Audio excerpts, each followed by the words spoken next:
thoughts lang facing JD and his team dito sa playoffs? It's a fun series. As you all know, we went to Game 5. Either way, same nung nangyari nung college namin, both teams deserving manalo. At the same time, yun, they made a good shot at the end. Hunyong. So yun, nanalo sila, but it was a great series. I'm so proud of JD na Rookie of the Year. Congrats to him, and seeing familiar faces talaga. So ayun, happy. Speaking of familiar faces, ikaw talaga yung isa sa mga nauna sa Korea. Ano na lang yung nararamdaman mo na dumadami yung nagkakaroon ng ganung opportunities? For me, I'm just happy.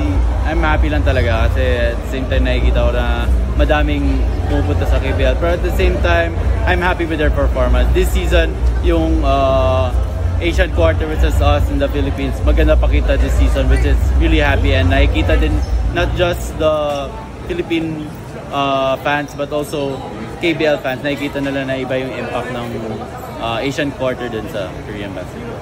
Speaking of maganda pinapakita sa Carl Tamayo, 1 win away from the championship, ano lang nasabi sa I'm happy for Carl. I've been with Carl for a long time. Same kami ng strength and conditioning coach. Alam ko yung pinagdaanan niya during the Japan league niya, yung ano na doon, stay niya doon. And at the same time, just happy for him. He's balling. He's 1 win away from the championship and being named MVP for me. Pero we know everyone knows in KBL he deserves to be MVP. So tiwala lang and he can do it. Yeah. On a personal note na lang, how are you spending your time here sa Philippines?